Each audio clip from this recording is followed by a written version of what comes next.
السميع العليم من الشيطان الرجيم من همزه ونفخه ونفثه. بسم الله الرحمن الرحيم. السلام عليكم ورحمة الله وبركاته. الحمد لله الذي هدانا لهذا وما كنا لنهتدي لولا أن هدانا الله. أشهد أن لا إله إلا الله وحده لا شريك له وأشهد أن محمدا عبده ورسوله.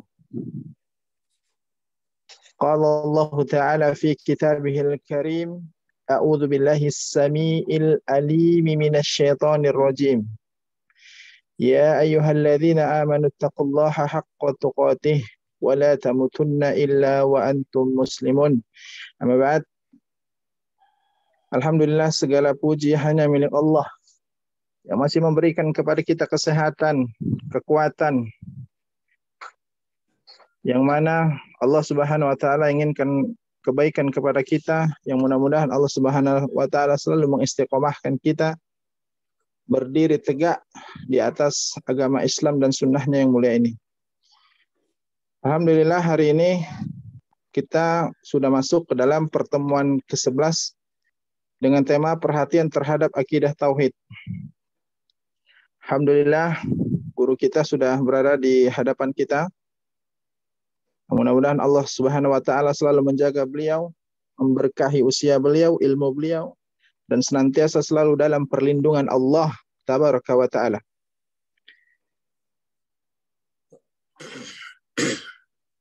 Langsung saja kepada guru kami, Ustadz Hayat Setiawan hafizahullah taala, falyatafaddal maskur.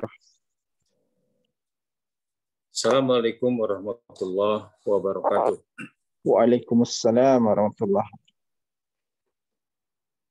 Alhamdulillah, hamdan katsiran thayyiban mubarakan fi kama yuhibbu rabbuna wa yarda. Asyhadu an la ilaha illallah wahdahu la syarikalah wa asyhadu anna Muhammadan abduhu wa rasuluh. Ya ayyuhalladzina amanu taqullaha haqqa tuqatih wa la tamutunna illa wa antum muslimun. Ya ayyuhan nasu taqu rabbakumul ladzi khalaqakum min nafsin wahidah wa khalaqa minha zawjaha wa bassa minhuma rijalan katsiran wa nisaa'a wattaqullaha alladzi tasaaluna bihi wal arham innallaha kana 'alaikum raqiba. Ya ayyuhalladzina amanu taqullaha wa qulu qawlan sadida yaghfir lakum dzunubakum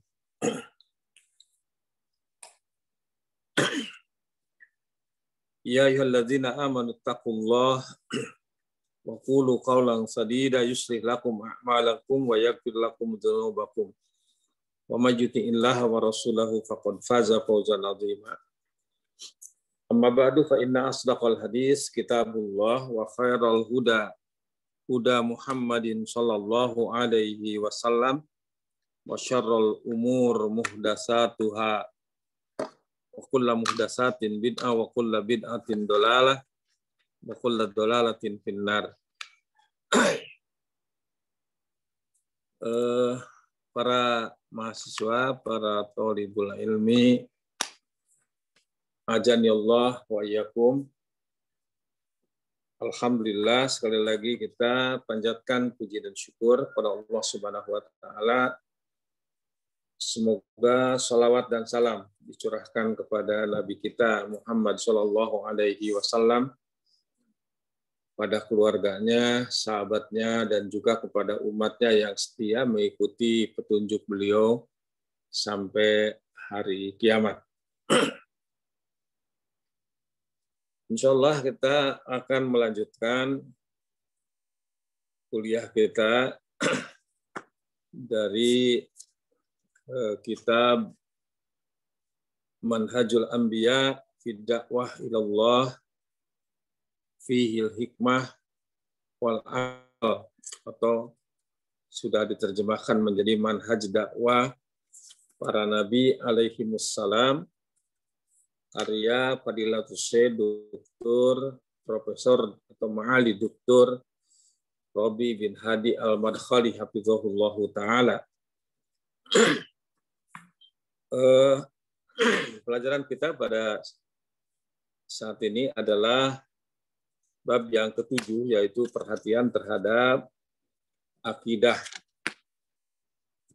di sini pada masa Madani. Maksudnya bahwa mungkin selama ini kesan kita para dai atau kaum muslimin bahwa Nabi Shallallahu Alaihi Wasallam hanya mendakwahkan tauhid itu pada periode Makkiyah sebelum beliau hijrah ke Madinah. Padahal ternyata tidak. Perhatian tauhid itu tetap bahkan semakin gencar, semakin ditingkatkan. Kenapa? Karena sebagaimana kita ketahui bahwa inti ajaran Islam ini adalah tauhid. Ya. Dan inti dari tauhid itu 2 kalimat syahadat. Dan inti dari 2 kalimat syahadat adalah kalimat tauhid, yaitu la ilaha illallah. Yang artinya apa? Tiada Tuhan yang hak untuk diibadahi dengan benar kecuali Allah.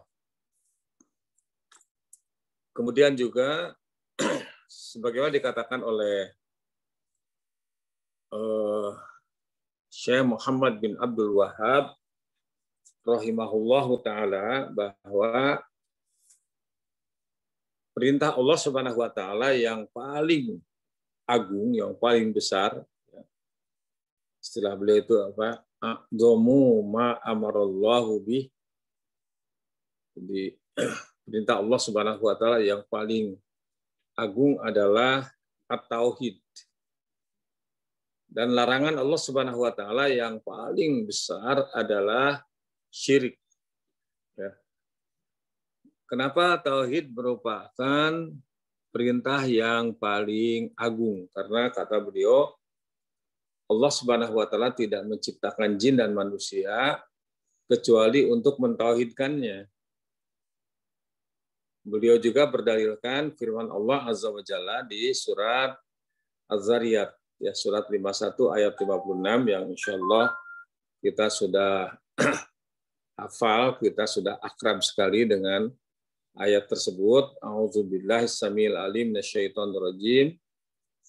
Wa ma khalaqtul jinna wal insa illa liya'budun. Aku tidak menciptakan jin dan manusia melainkan untuk beribadah kepadaku. Kata beliau, wa makna liya'buduni, dan makna beribadah kepadaku adalah liyuwahhiduni, yaitu untuk mentauhidkan aku. Jadi bahwa Allah Subhanahu wa taala tidak menciptakan jin dan manusia melainkan diwajibkan untuk punya keyakinan bahwa tiada Tuhan yang hak untuk diibadahi kecuali Allah Subhanahu wa taala dan tidak ada sekutu baginya. Nah, ternyata kata mu'allif, setelah Rasulullah SAW dan para sahabat hijrah ke kota Madinah dan setelah berdirinya Daulah Islamiyah, katakanlah negara Islam yang dibangun di atas dukungan pemuka kaum muhajirin dan ansar, ya, karena pada saat itu para sahabat dibagi menjadi 2. Yang pertama adalah muhajirin, yakni para sahabat yang bersama-sama hijrah dengan Rasulullah SAW dari Mekah ke Madinah, dan juga sahabat ansar, yaitu para sahabat yang menjadi pribumi, yang menjadi penolong di Madinah. Nah, ternyata kesemuanya itu negara tersebut, ya, masyarakat tersebut dibangun di atas fondasi tauhid. Ya. kata mu'allif, maka perhatian terhadap tauhid menjadi lebih besar. Ya, ayat-ayat Al-Quran yang turun tentangnya begitu banyak, dan petunjuk-petunjuk Nabi SAW berputar di sekelilingnya. Jadi artinya bahwa Al-Quran pun konsentrasinya kepada tauhid, sebagaimana dikatakan oleh para ulama. Dari 114 surat yang dibagi menjadi dua kategori, yang pertama adalah kategori Makkiyah dan yang kedua kategori Madaniyah. Ternyata yang Makkiyah, ya, yang diturunkan oleh Allah Subhanahu wa taala sebelum Rasulullah SAW hijrah, itu lebih banyak, kurang lebih 84 surat. Sementara sisanya adalah 30 surat termasuk kategori Madaniyah, yaitu diturunkan oleh Allah Subhanahu wa taala setelah beliau sallallahu alaihi wasallam hijrah ke Madinah. Kemudian juga disebutkan di sini Rasulullah SAW membaiat. Baiat itu adalah melakukan sumpah setia. Ya, jadi membaiat para sahabat radhiyallahu anhum. Jadi perbuatan Rasulullah ini pun tidak cukup hanya sampai di sini. Bahkan terkadang beliau sallallahu alaihi wasallam membaiat sejumlah pembesar dari karangan para sahabat ridwanullah alaihim ajmain yang memiliki keutamaan dibandingkan yang lainnya saat terbentuknya kesempatan untuk membaiat mereka. Jadi ini juga adalah untuk mempertegas kembali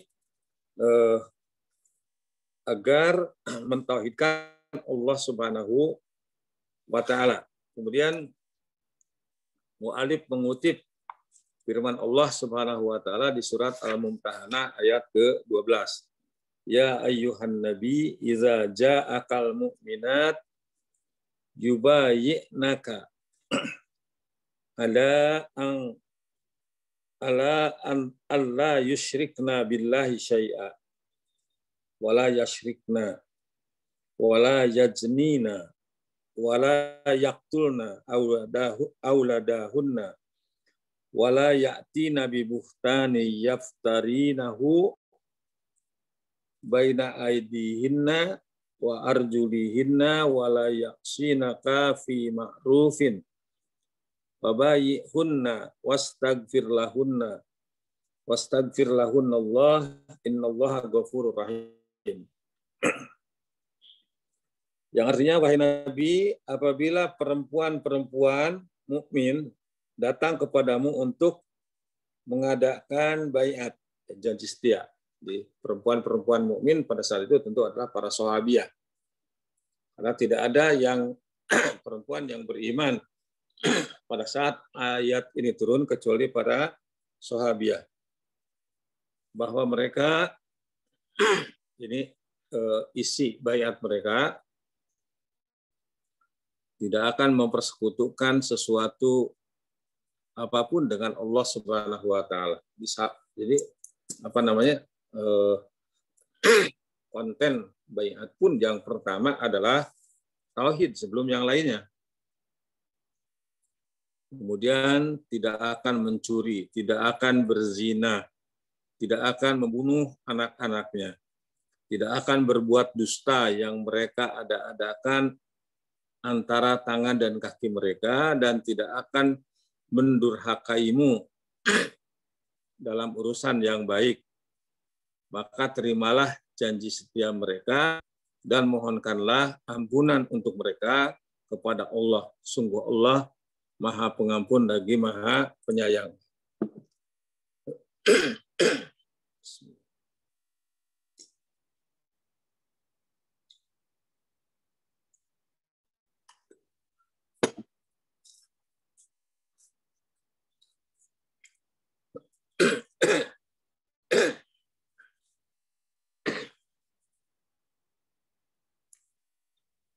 Kemudian kata penulis, ayat ini meskipun ya di situ penekanannya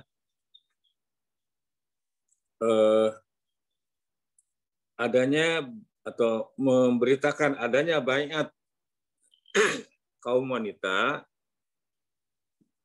tetapi di dalamnya juga kata beliau tersirat bahwa Rasulullah SAW juga membaiat kaum laki-laki.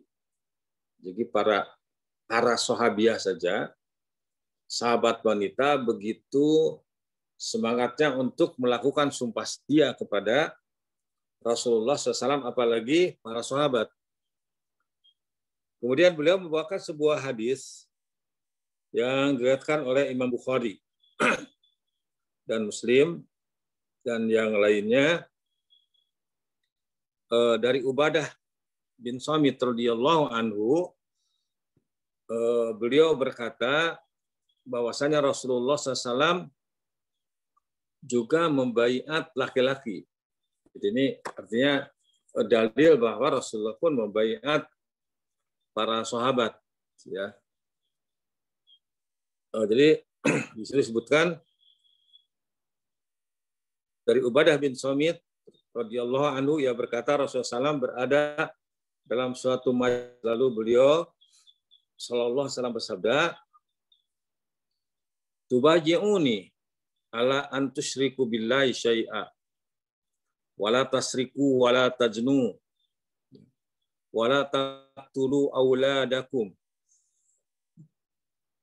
wal ayatil lati ukhidat 'alan nisa idza ja'aka mu'minat faman wafa minkum fa ajruhu 'alallah wa man asaba min dzalika syai'an fa uqiba fa huwa bihi kafaratun lahu wa man asaba min dzalika syai'an fasatarahullahu alaihi fa huwa ilallahi insya'a ghafara lahu wa insya'a adzabahu." Ini diantara dalil bahwa Rasulullah SAW juga membaiat para sahabat laki-laki. Kata beliau SAW, "Kalian telah mengikat baiat kepadaku untuk tidak menyekutukan Allah dengan sesuatu apapun." Jadi tetap ya, baiat itu sendiri yang pertama kali adalah komitmen tentang tauhid. Tidak mencuri, tidak berbuat zina, dan tidak membunuh anak-anak kalian. Ayat yang merupakan hukum bagi kaum wanita adalah jika datang para wanita beriman kepadamu, yaitu tadi di surat Al-Mumtahanah ayat 12, barang siapa di antara kalian yang menepati janjinya, maka pahalanya di sisi Allah Ta'ala. Barang siapa yang melanggarnya, kemudian dijatuhi hukuman terhadapnya, maka semua itu adalah kafarah, penebus baginya. Dan barang siapa yang melanggarnya, kemudian Allah menutup rahasia perbuatannya, maka urusannya diserahkan kepada Allah. Jika berkehendak Allah mengampuninya, dan jika mau Allah menyiksanya. Jadi kita tidak boleh memutuskan, tidak boleh memvonis bahwa dia itu pasti akan diampuni atau disiksa oleh Allah Subhanahu wa taala. Semuanya itu kita serahkan kepada Allah. Karena Rasulullah SAW juga menjelaskan, mensikapinya harus seperti itu, gitu kan. Kemudian Al-Hafidz Ibnu Katsir rahimahullah taala telah mengetengahkan sejumlah hadis yang di dalamnya terdapat keterangan bahwasanya Rasulullah SAW telah membaiat para wanita sesuai dengan kandungan ayat di atas. Di antaranya adalah hadis Aisyah radhiyallahu anha, hadis Umaymah binti Raqiqah, hadis Ummu Atiyah, hadis Salma binti Qais, salah seorang bibi Rasulullah SAW radhiyallahu anha, dan hadis Raitah binti Sofyan al-Huzainiyah radhiyallahu anha. Kemudian Ibnu Katsir rahimahullah taala berkata, dahulu Rasulullah SAW mengambil ikrar para wanita dengan baiat ini. Lalu Ibnu Katsir menyebutkan hadis Ibnu Abbas radhiyallahu anhuma dan beberapa hadis lainnya. Saya kata penulis, katakan semua itu menunjukkan bahwa beliau SAW juga mengambil ikrar kaum laki-laki. Dalil yang menunjukkan keterangan itu adalah hadis dari Ubadah bin Samit yang telah disebutkan, telah dibacakan di atas tadi. Di antaranya juga adalah hadis dari Auf bin Malik al-Asy'ari radhiyallahu anhu, beliau berkata, kami berada di sisi Rasulullah SAW, jumlah kami saat itu ada 9 atau 8. Jadi si rawi ini ragu apakah 9 atau 8 atau 7. Kemudian beliau SAW bersabda, tidaklah kalian mengambil baiat Rasulullah. Lantas kami menjawab, kami telah membaiatmu, wahai Rasulullah. Kemudian beliau berkata, apakah kalian tidak membaiat Rasulullah?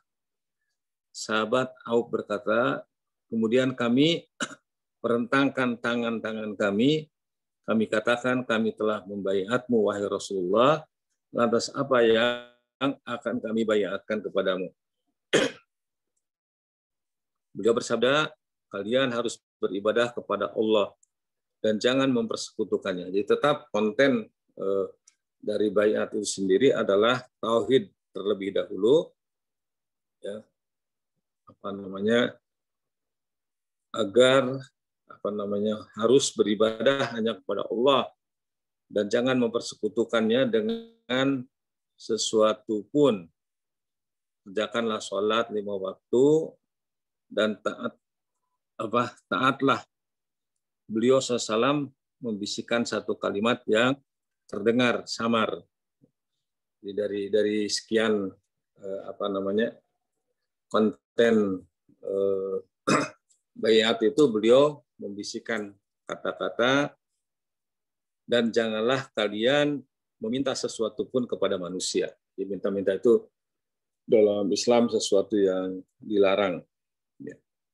Beliau bersabda, kalian harus beribadah kepada Allah dan jangan mempersekutukannya dengan sesuatu apapun dan seterusnya tadi.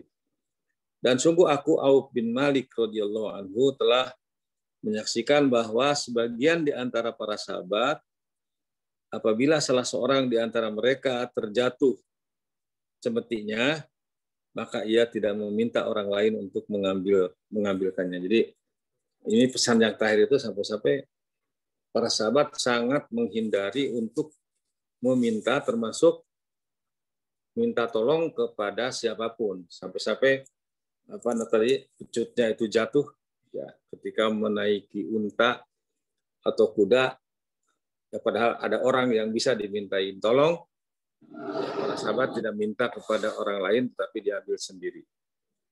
Itulah di antara sifat para sahabat, ketika menerima ketentuan atau perintah Rasulullah SAW, itu ada sifat yang positif yang disebut istijabah fauriyah.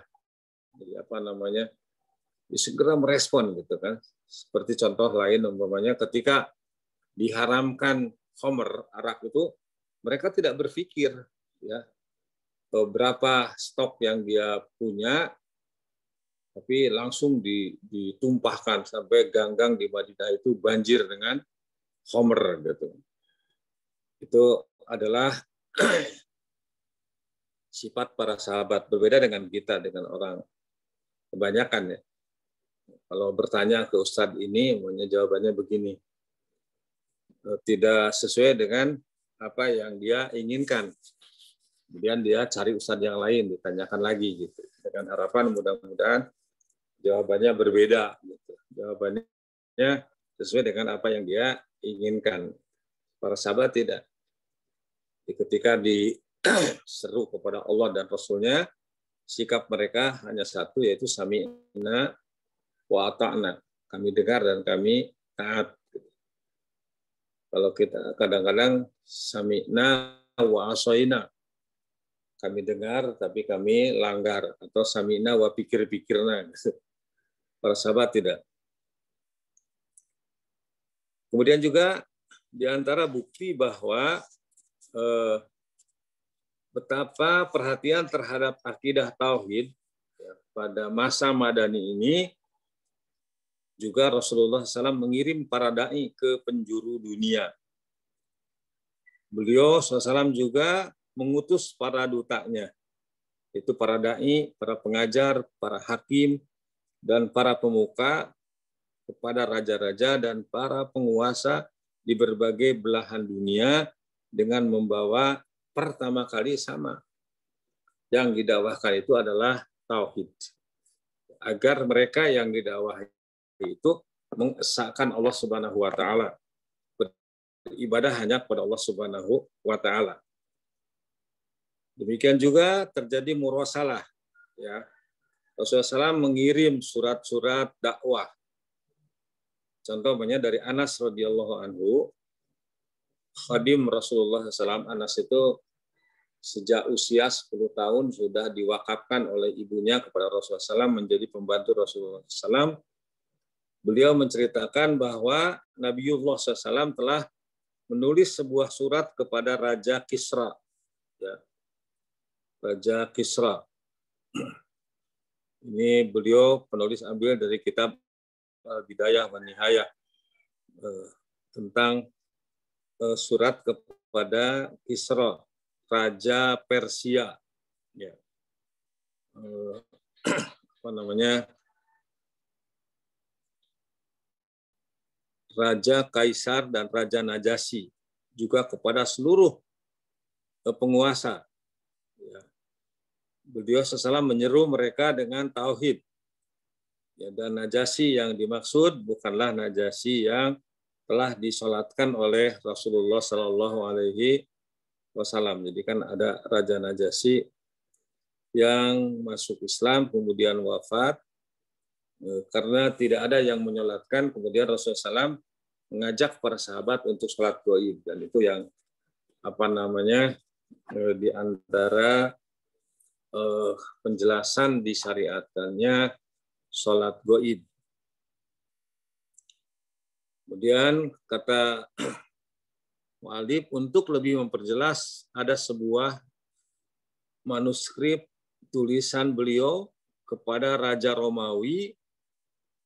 Dan tujuan utama beliau adalah menyeru kepada tauhid.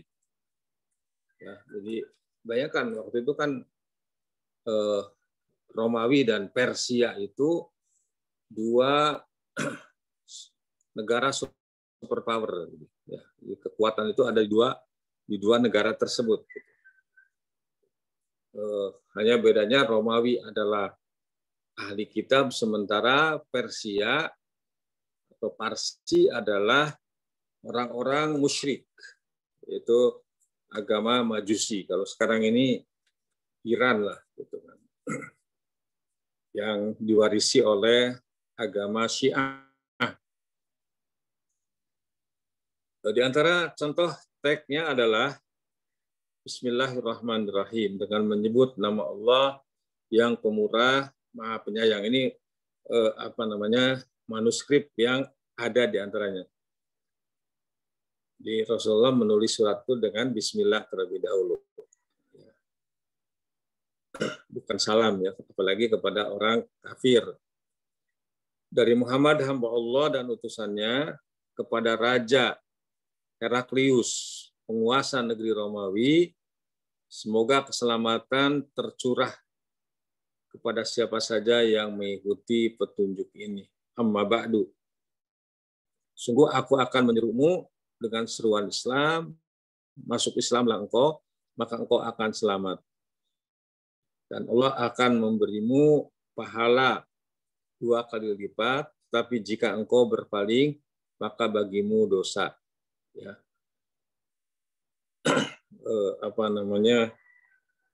Ini juga sebagaimana yang ada dalam teks riwayat Bukhari.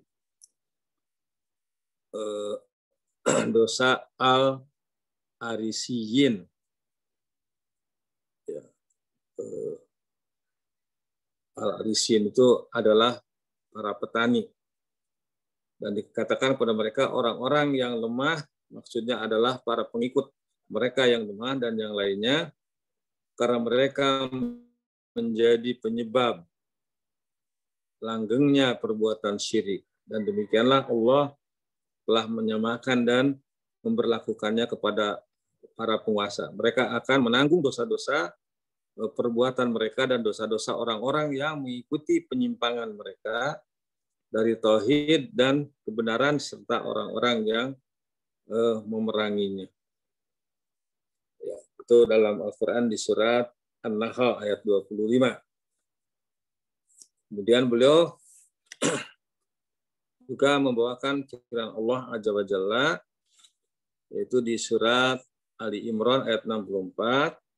Qul ya ahlal kitab ta'alu ila kalimatin sawa bainana wa bainakum alla na'budu illallah wa la nusyrika bi syai'an wa la yattakhidha ba'duna ba'dan arbaba min dunillah fa in tawallau faqulu syhadu bi anna muslimun. Katakanlah Muhammad, wahai ahli kitab, marilah kita menuju kepada satu kalimat di pegangan yang sama antara kami dan kamu, bahwa kita tidak menyembah selain Allah dan tidak menyekutukannya dengan sesuatu apapun, dan bahwa kita tidak menjadikan satu sama lain Tuhan-Tuhan selain Allah. Jika mereka berpaling, maka katakanlah kepada mereka, saksikanlah bahwa kami adalah orang Muslim. Jadi pesan ayat ini, jika dakwah kita tidak diterima oleh ahli kitab yang punya prinsip yang sama pada asalnya, maka kita harus menyatakan jati diri kita. Wa qul syahadu bi anna muslimun. Katakanlah, saksikanlah bahwasanya kami ini adalah orang-orang Islam. Nah, ketika risalah surat Nabi tersebut sampai kepada Kaisar, maka Kaisar memanggil Abu Sufyan bin Harb yang berada di kafilah Quraisy. Mereka adalah para pedagang di negeri Syam dalam waktu tenggang yang diberikan oleh Rasulullah SAW pada Abu Sufyan dan kafir Quraisy. Lalu mereka mendatangi Kaisar di negeri Ilya. Kaisar mengajukan beberapa pertanyaan kepada Abu Sufyan. Secara umumnya, Kaisar itu bertanya, apa yang telah diperintahkan kepada kalian? Lantas Abu Sufyan menjawab, dia mengatakan, beribadahlah kepada Allah semata dan janganlah kalian menyekutukannya dengan sesuatu pun. Tinggalkanlah ucapan yang berasal dari nenek moyang kalian. Dia juga memerintahkan untuk mendirikan sholat, berkata jujur, menjaga kehormatan diri, dan hubungan silaturahim. Padahal waktu itu Abu Sufyan itu belum Islam gitu. Tapi dia ketika ditanya oleh Kaisar ini, dia mengatakan apa adanya. Bahkan beliau mengatakan, kalau saya tidak malu, saya akan berbohong. Gitu. Tapi dia tidak, karena rasa malunya, dia mengatakan apa adanya. Ya, sampai-sampai Kaisar tersebut, Heraklius tersebut, mengatakan bahwa apa yang dijelaskan oleh Abu Sufyan tersebut, dia sudah mengetahuinya ada pada kitab Taurat dan Injil. Kemudian setelah itu dia tawarkan kepada para pengikutnya. Ternyata para pengikutnya berontak, tidak mau. Gitu. Tapi dia sebelum terjadi dialog tersebut, setelah menerima surat itu, kunci-kunci ruangan itu, pintu-pintu itu dia kunci gitu kan, sehingga ketika dia mengatakan mempercayai apa yang dikatakan oleh Abu Sufyan bahwa Muhammad adalah utusan Allah Subhanahu wa taala, para penggawanya itu ribut, kemudian mau keluar, ketika mau keluar pintunya terkunci. Kemudian dia mengatakan, sini ngumpul lagi kalian. Sebetulnya aku mengatakan begitu tadi tidak berdasarkan keyakinan, tetapi ingin menguji keimanan kalian, gitu, kepercayaan kalian terhadap agama yang kalian pegang. Ini adalah salah satu contoh bahwa di antara yang menghalangi seseorang untuk mendapatkan hidayah dari Allah Subhanahu wa taala tersebut adalah karena ambisi kekuasaan, gitu. Jadi daripada hilang kekuasaannya sebagai kaisar, maka lebih baik dia kembali pada agama semula dan mati dalam keadaan kafir, gitu. Kadang-kadang itu di antara penyebab kenapa orang tidak mau kembali kepada kebenaran, karena ambisius dengan jabatannya. Ya, ada juga karena takut divonis oleh pembesar-pembesar atau oleh orang-orang yang ada di sekelilingnya. Contohnya seperti Abu Thalib, ya, ketika mau meninggal itu kan sudah dirubuti oleh tokoh-tokoh Quraisy, tokoh-tokoh musyrikin Quraisy. Kemudian Rasulullah SAW datang dan beliau meminta kepada Abu Thalib, ya ammi qul la ilaha illallah, wahai pamanku, ucapkanlah kalimat tauhid ini, tiada Tuhan selain Allah, agar aku menjadi untuk aku jadikan hujah di hadapan Allah Subhanahu wa taala bahwa engkau adalah seorang muslim. Tapi ini para tokoh Quraisy itu, Abu Lahab, Abu Jahal dan abu-abu yang lainnya membisikkan, ya Aba Talib atarghabu an millati Abdul Muthalib. Ya Abu Talib, apakah engkau akan keluar dari agama Abdul Muthalib? Sehingga dia mati dalam keadaan tidak Islam, gitu kan. Ya, jadi Abu Thalib itu mati dalam keadaan kafir, padahal pembelaannya kepada Rasulullah SAW itu luar biasa. Makanya siksaan yang diberikan kepada Abu Thalib itu di neraka itu adalah siksaan yang paling ringan, gitu kan. Jadi sabda Rasul itu ahwan wa aisaru ahlun nar. Jadi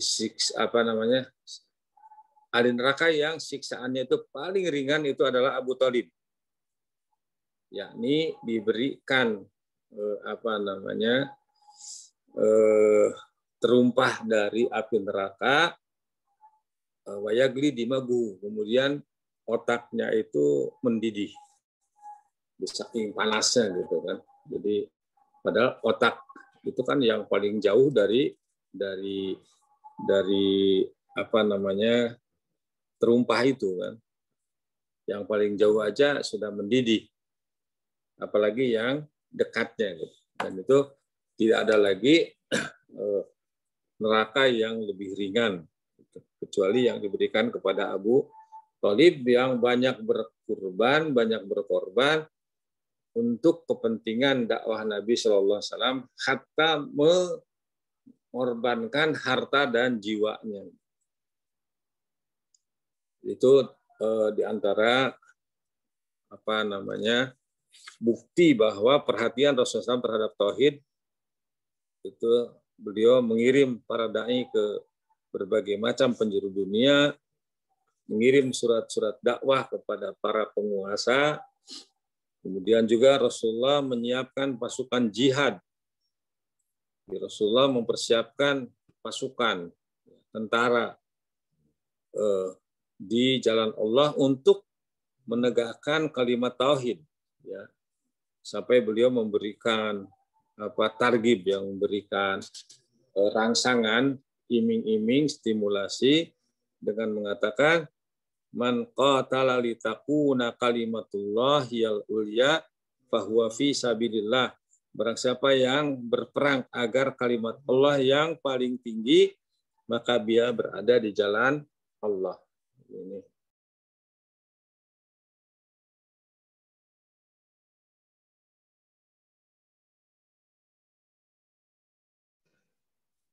Jadi artinya bahwa siapapun yang berperang bukan lillahi kalimatillah, itu bukan fisabilillah. Mungkin karena ada kepentingan ingin dikatakan pahlawan dan lain sebagainya.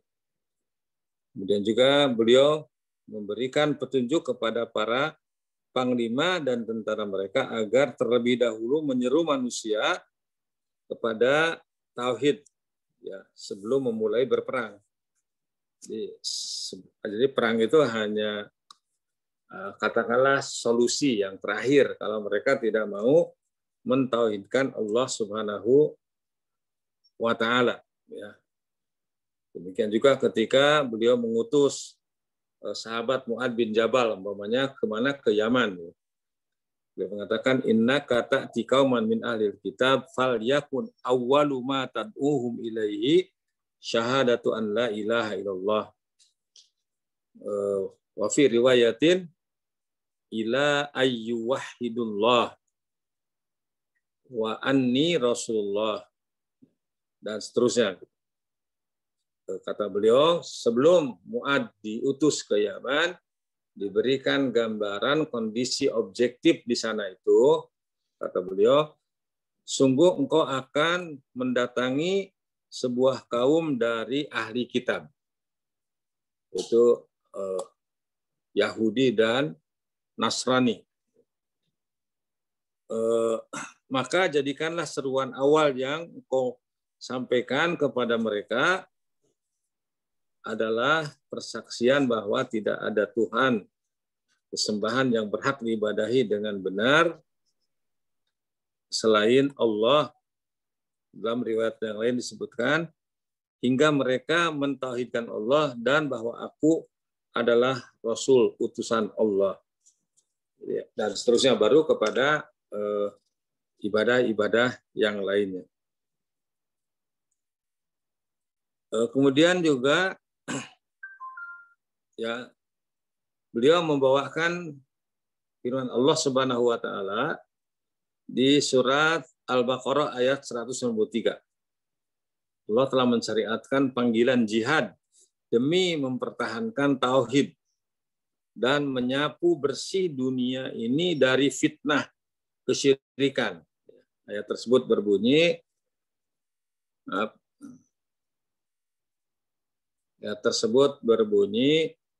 wa qatiluhum hatta la takuna fitnah wa yakuna ad-din lillah fa in tahu fala udwana illa 'alal zalimin. Dan perangilah mereka itu sampai tidak ada lagi fitnah dan agama hanya bagi Allah semata. Jika mereka berhenti, maka tidak ada lagi permusuhan kecuali terhadap orang-orang yang zalim. Ibnu Jarir rahimahullah ta'ala berkata dalam tafsirnya, Allah Subhanahu wa Ta'ala telah berfirman kepada nabinya, dan perangilah kaum musyrikin yang telah memerangi kalian sehingga tidak akan menimbulkan fitnah, yakni sehingga tidaklah muncul kesyirikan kepada Allah Subhanahu wa Ta'ala, tidak akan ditemukan lagi orang yang menyembah selainnya, beribadah kepada berhala, sesembahan-sesembahan dan tandingan-tandingan, Allah akan sirna. Ya, ibadah dan bentuk ketaatan hanya diperuntukkan kepada Allah saja, tanpa ada yang lain, tidak untuk para berhala dan patung-patung. Jadi juga itu adalah penafsiran dari Ibnu Jarir. Qatadah rahimahullah berkata, maknanya adalah sehingga tidak ada lagi kesyirikan. Jadi, dan masih banyak itu. Artinya bahwa semuanya itu untuk agar manusia mentauhidkan Allah. Karena tauhid adalah jalan keselamatan, tauhid adalah penyebab kesejahteraan, tauhid adalah juga penyebab kemenangan. Kemudian juga Rasulullah SAW menjelaskan kepada Usamah bin Zaid yang telah membunuh musuh yang sudah mengucapkan la ilaha illallah. Jadi ada seorang, dalam peperangan itu ada seorang musuh yang begitu tangguh, begitu cekatan, begitu hebat, mengirim para sahabat menjadi syuhada, tapi ketika berhadapan dengan Usama bin Zaid, ya, Usama bin Zaid, dia langsung mengucapkan la ilaha illallah.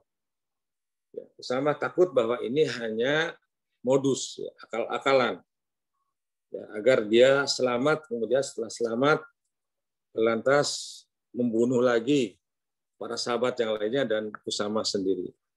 Makanya dia tebas juga. Ternyata berita itu sampai kepada Rasulullah SAW, Rasulullah marah. Dan beliau mengatakan, umirtu an uqatilan nas hatta yaqulu la ilaha illallah. Faman qala la ilaha illallah asama minni malahu wa nafsahu illa bihaqqih wa hisabuhu 'ala Allah. Aku diperintah untuk memerangi manusia hingga mereka mengucapkan la ilaha illallah. Maka barang siapa yang mengucapkan la ilaha illallah, terjagalah jiwa dan hartanya kecuali dengan haknya. Dan perhitungannya diserahkan kepada Allah. Baiklah, mungkin sampai di sini dulu. Insya Allah akan kita lanjutkan, ya, ini tema ini panjang sekali. Nanti kita akan lanjutkan pada perkuliahan yang akan datang. Ya. Sebelum diakhiri, mungkin ada pertanyaan, dipersilakan. Ya, silakan rekan-rekan mahasiswa, jika ada yang ditanyakan boleh langsung atau via chat.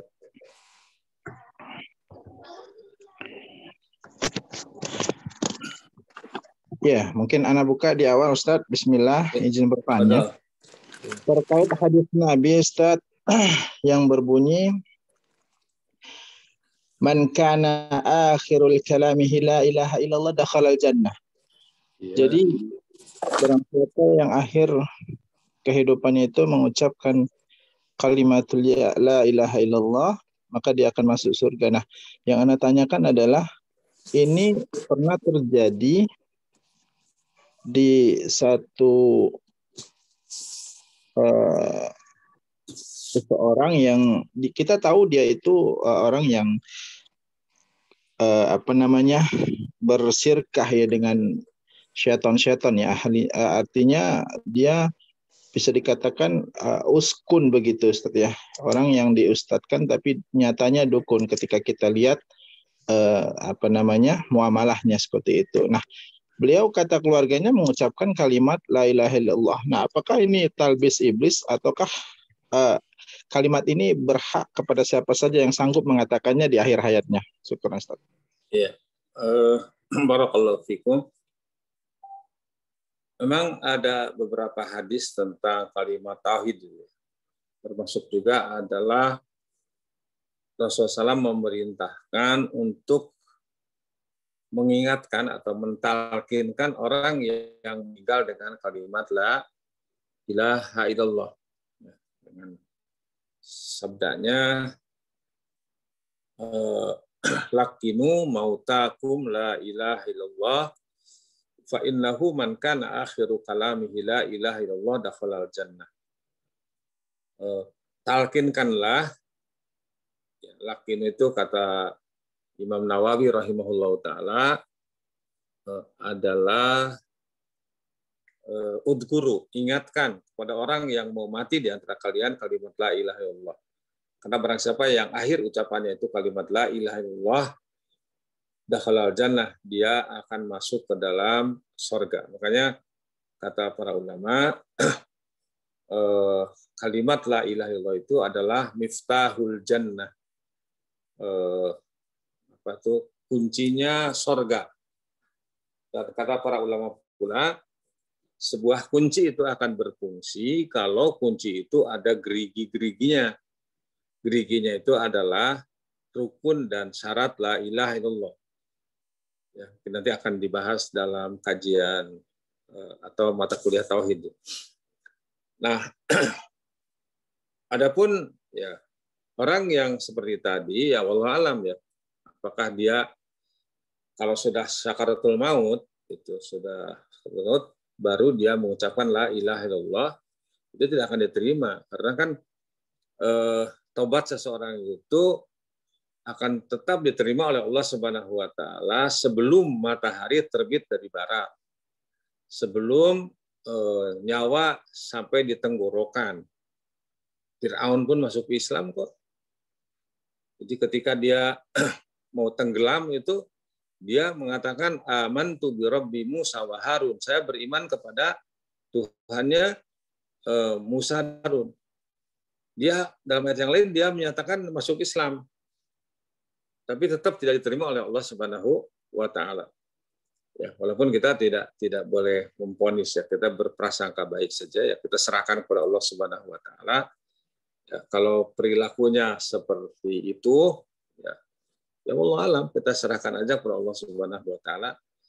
Ya apa namanya? Karena tadi kan la ilaha illallah itu harus terpenuhi syarat dan rukunnya. Makanya kan dalam hadis yang lain menggunakan kalimat man alima annahu la ilaha illallah dakhalal jannah. Barang siapa yang tahu bahwasanya tidak ada Tuhan yang hak untuk diibadahi dengan benar kecuali Allah, dia akan masuk surga. Ya, Anda pernah mendengarkan dari seorang syekh dalam salah satu khutbah Jumat di Masjid Nabawi di Madinah itu, alima di sini adalah mengetahui tadi, mengetahui maknanya. Ya, makna la ilaha illallah aja banyak yang tidak tahu. Makna la ilaha illallah yang benar itu kan tadi, la ma'buda bihaqqin illallah. Tidak ada Tuhan yang hak untuk diibadahi kecuali Allah. Maaf ya.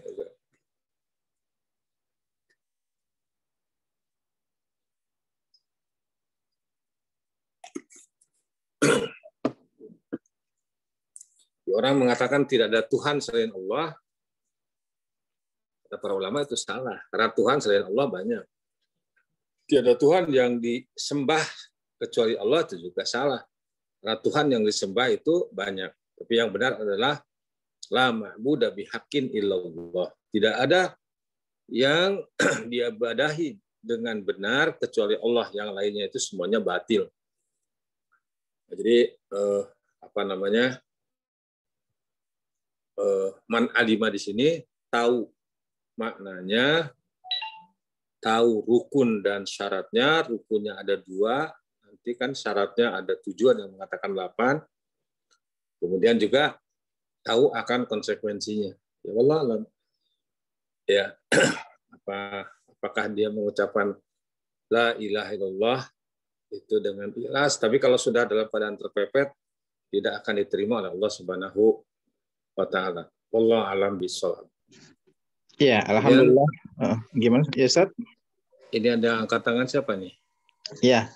Ini ada di chat juga Ustaz. Mana atau Yes. Anda baca dulu ya Ustaz ya? Silakan. Apa Ustaz izin bertanya, baiat adalah sumpah setia. Apakah sumpah dokter, pejabat di bawah naungan Al-Qur'an termasuk baiat? Lalu kemudian bagaimana baiat setelah sepeninggal Nabi Muhammad SAW, sedang ada hadis-hadis barang siapa yang tidak berbaiat kepadaku maka matinya mati jahil, karena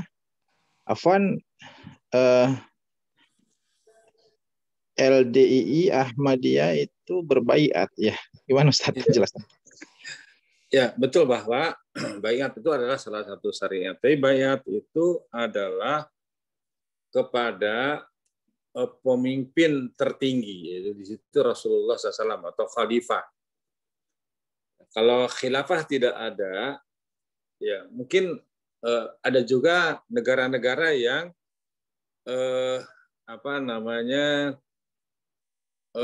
menerapkan syariat, ya seperti umpamanya di Arab Saudi yang konstitusinya berdasarkan Al-Quran dan Sunnah. Itu para ulama mewakili rakyat Arab Saudi itu berbaiat kepada raja. Nah, tapi pemimpin itu hanya satu. Sabda Rasulullah, kalau ada lebih dari satu, itu yang belakangan itu harus dibunuh, gitu kan. Nah, di kita ini LDII ngajak baiat, Ahmadiyah ngajak baiat, Syiah ngajak baiat, kemudian juga yang lainnya ngajak baiat, mana yang harus dibunuh gitu kan. Nah, jadi apa namanya? Baiat itu tetap ada, tapi juga ada baiat-baiat dalam artian janji setia. Itu tidak apa-apa ya, seperti janji setia di sekolah gitu kan. Apa namanya?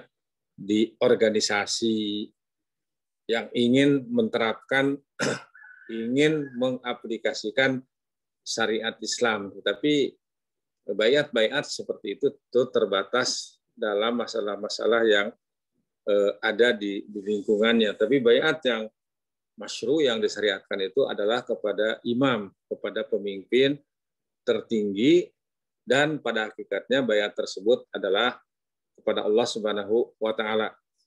Dan juga pemimpinnya itu real gitu, konkret. Sebab ada baiat-baiat yang pemimpinnya itu tidak jelas gitu kan. Ya, apa namanya? Siapa pemimpinnya, ada di mana? Ya, itu dengan alasan demi keamanan, antum tidak bisa tahu, yang penting baiat aja. Nah, ini adalah baiat-baiat yang batil. Ya, wallahu a'lam bishawab. Khair Ustaz, pertanyaan selanjutnya silahkan Mbak Mia disampaikan.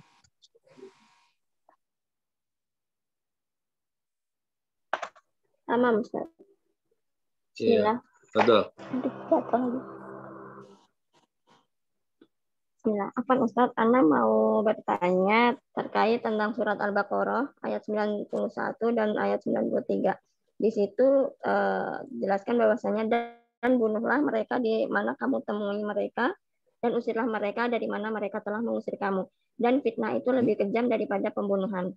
Dan yang 193, dan perangilah mereka itu sampai tidak ada fitnah, dan agama hanya bagi Allah semata. Jika mereka berhenti, maka tidak ada lagi permusuhan kecuali terhadap orang-orang yang zalim. Nah, yang dimaksud fitnah di sini itu berupa apa ya Ustadz? Karena kan marak juga ucapan bahwasannya fitnah itu lebih kejam daripada pembunuhan gitu kan. Apakah fitnah yang dimaksud di sini itu fitnah tentang memfitnah orang, menzalimi orang dan sebagainya, atau yang lain Ustadz? Kemudian, dan perangilah mereka itu sampai tidak ada fitnah lagi. Apakah ini berlaku sampai hari ini begitu, atau cuman di zamannya Rasul aja gitu Ustaz? Syukran Ustaz.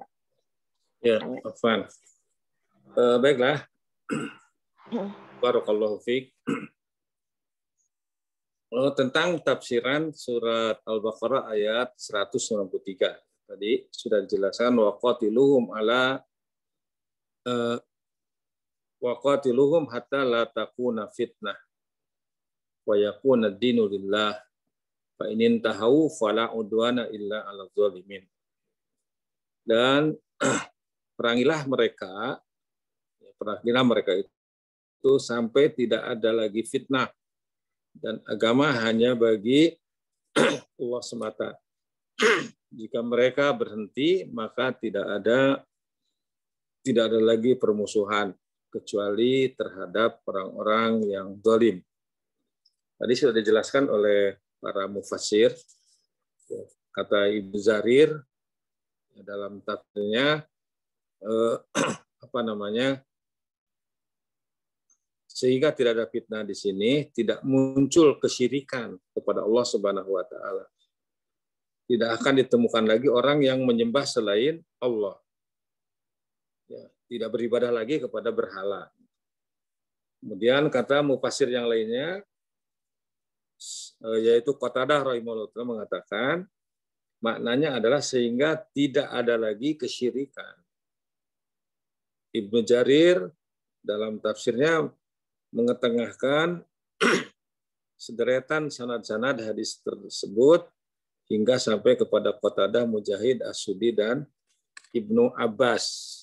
Ibnu Jarir selanjutnya mengatakan yang dimaksud dengan ad-din yang telah Allah sebutkan dalam tempat tersebut adalah ibadah dan taat kepada Allah dalam seluruh perintah dan larangannya. Dalil yang menunjukkan hal itu ucapan Asya, dia mendekati para kelompok tersebut apabila mereka tersebut membenci agama dan tidak henti-hentinya memerangi dan melawannya. Tapi kalau dia sudah mentauhidkan Allah, sudah tidak musuh Islam, ya selesai, sudah menjadi saudara kita gitu. Dan pendapat para ulama tadi tidak saling bertentangan, tetapi antara satu dengan yang lainnya saling menguatkan. Adapun dalam ayat yang mengatakan al-fitnatu asyaddu minal qatli, itu ya Allah alam, kita harus lihat dari tafsirnya. Hanya kalau melihat dohirnya menjelaskan bahwa fitnah itu memang kejam gitu kan. Asyaddu minal qatli, lebih kejam dari pembunuhan.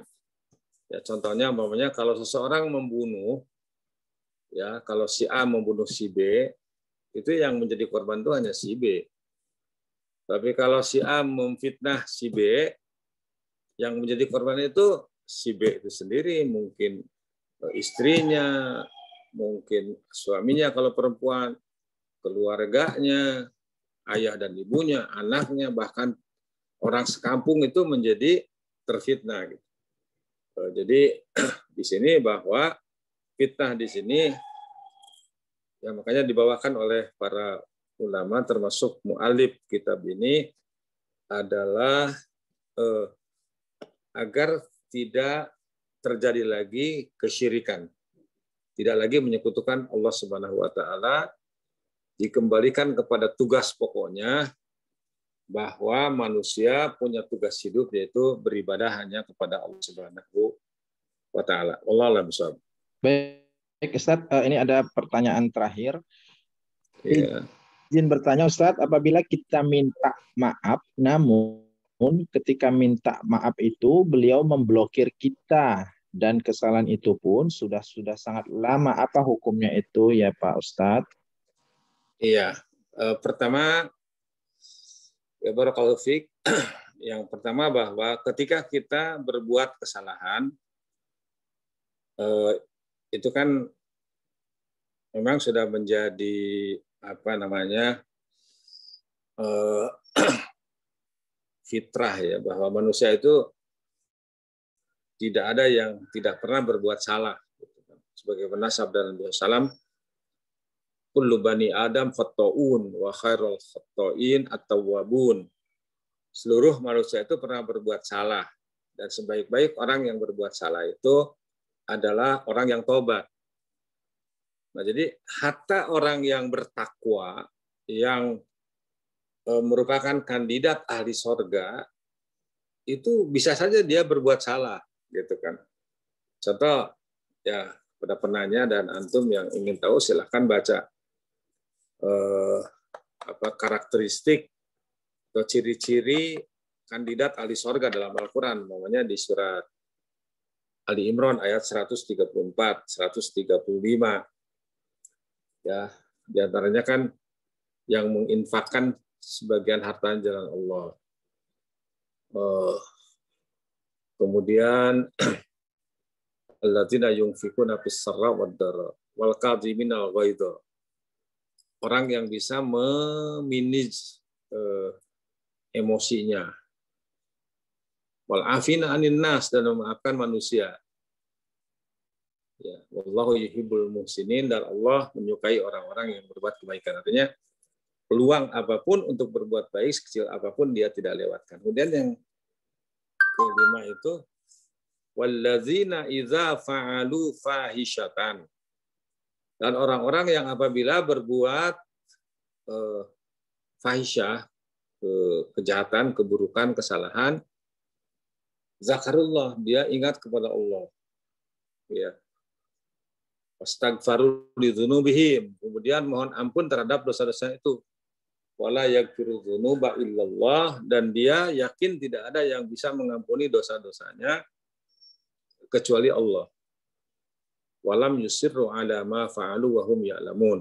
Kemudian dia tidak meneruskan, tidak mengulangi perbuatan salahnya itu karena dia tahu itu salah. Itu tidak diridhoi oleh Allah Subhanahu wa ta'ala. Nah, bicara tentang tobat, itu kan kata para ulama termasuk Imam Nawawi rahimahullahu taala dalam Riyadhus Shalihin disebutkan syaratnya ada 3.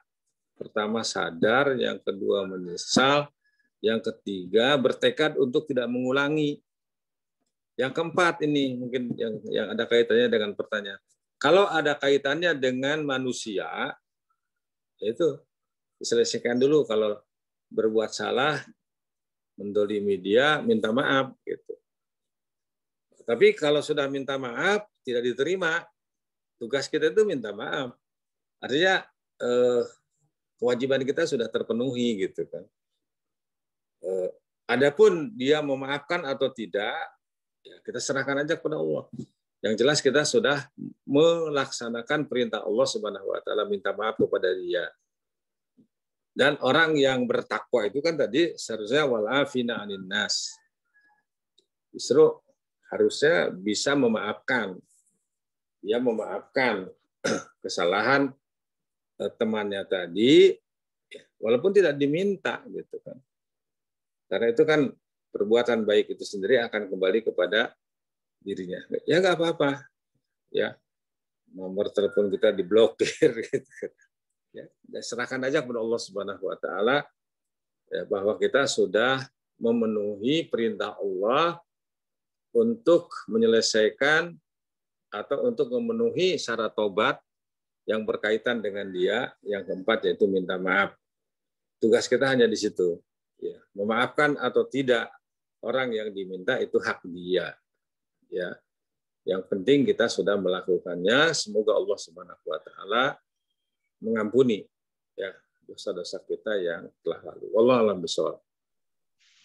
Baiklah, mungkin sampai sini dulu. Ya, boleh Ustaz. Alhamdulillah.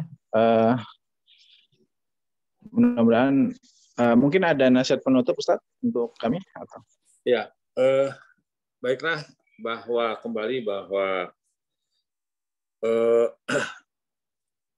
saya mengingatkan kembali bahwa prioritas dakwah kita atau dakwah ilallah itu adalah tauhid sebelum yang lainnya.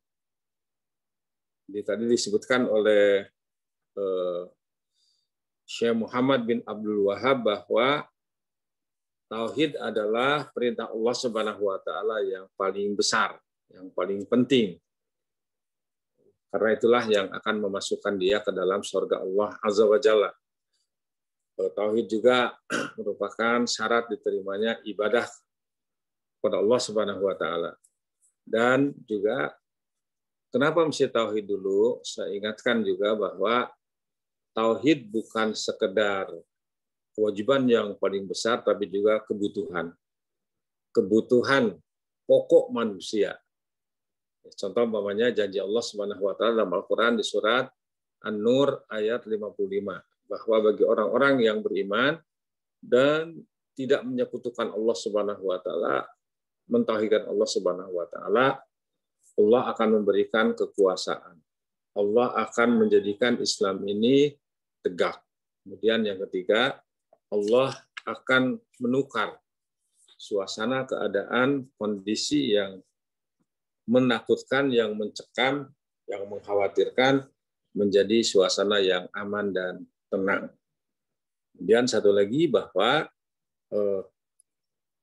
kebahagiaan itu mutlak hanya akan diperoleh oleh manusia yang mentauhidkan Allah Subhanahu wa taala. Sebagaimana firman-Nya juga dalam Al-Qur'an di surat An-Nahl ayat 82 kalau tidak salah, alladzina amanu wa lam yalbisu imanahum bidzulmin ulaika lahumul amnu wa hum muhtadun.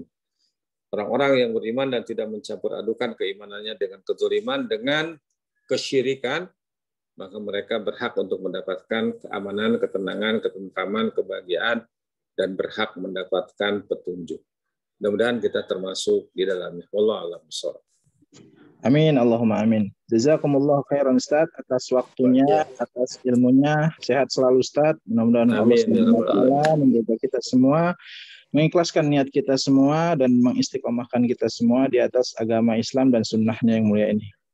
Saya selaku moderator, mohon maaf bila mana ada salah-salah kata, kekurangan, kesempurnaannya milik Allah. Silakan teman-teman mahasiswa, bagi yang ingin absen, ditulis di kolom chat karena sudah direkam sejak awal kelas ini dibuka. Barakallahu fikum, arsalanallahu wa iyyakum. Wassalamualaikum warahmatullahi wabarakatuh.